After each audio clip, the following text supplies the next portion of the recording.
நானும் என் ஹஸ்பண்ட் பரத்ராமும் பயோமெடிக்கல் இன்ஜினியர்ஸ். பயோமெடிக்கல் இன்ஜினியர் மட்டும் இல்லாம 3 குழந்தைங்களுக்கு அம்மா அண்ட் 3மே நார்மல் டெலிவரி வித் எபிசியோட்டமி. எபிசியோட்டமினா நார்மல் டெலிவரி அப்போ குழந்தை ஈஸியா வெளியெடுக்கிறதுக்காக அம்மாவோட வெஜைனால ஒரு கட் பண்ணி ஸ்டிச் பண்ணுவாங்க. இதோட தான் ஒரு அம்மா அவங்களோட போஸ்ட்மார்ட்டம் ஜேர்னியை தொடங்குறாங்க. சரியா உட்கார முடியாது, நிக்க முடியாது, நடக்க முடியாது, சின்ன ஒரு மூவ்மெண்ட் கூட உள்ளுக்குள்ள எரியற மாதிரி இருக்கும்.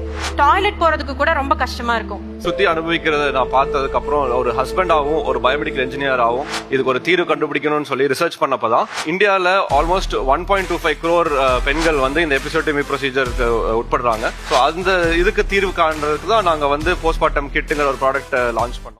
அவங்களோட ஒரு ஸ்டேஜ் ஆஃப் லைஃப்லயும் ஃபேஸ் பண்ற ஒரு சைலண்ட் ஸ்ட்ரகிள்ஸ் எல்லாத்துக்கும் சொல்யூஷனா நிறைய ப்ராடக்ட் போர்ட்ஃபோலியோ ரேஞ்ச் நாங்க எக்ஸ்பேண்ட் பண்ண ஆரம்பிச்சோம். ஸோ அப்படி பாத்தீங்கன்னா கன்சீவ் ஆக ட்ரை பண்றவங்களுக்கு இன்செமினேஷன் கிட், கன்செப்ஷன் கப், பிரெக்னெண்டா இருக்கிறவங்களுக்கு நார்மல் டெலிவரிக்கு ப்ரிப்பேர் பண்றதுக்கான exercising tour, perineal massage one, normal delivery ஆனவங்களுக்கு போஸ்ட்மார்ட்டம் கிட், சி செக்ஷன் ஆனவங்களுக்கு சி செக்ஷன் கிட், அதுக்கப்புறம் பிரஸ்ட் ஃபீட் பண்ற மதர்ஸுக்கு பால் கட்டுறது, நிப்பிள் பெயின், கிராக்ஸ் இந்த மாதிரி இஷ்யூஸ் சால்வ் பண்றதுக்காக instant breast warmer, nipple pain relief pads. இந்த மாதிரி ஒரு பொண்ணு வயசுக்கு வந்ததுல இருந்து 45-55 வயசுல மெனோபாஸ் ஸ்டேஜுக்கு போற வரைக்குமான கம்ப்ளீட் ரேஞ்ச் ஆஃப் ப்ராடக்ட்ஸ் நாங்க இன்ட்ரோடியூஸ் பண்ணி இப்ப பண்ணிட்டு இருக்கோம். போஸ்ட்மார்ட்டம்ங்கிறது ரொம்ப சென்சிட்டிவான topic. So very nice initiative. கண்டிப்பா நான் வந்து இன்வெஸ்ட் பண்றதுல இன்ட்ரெஸ்டட்.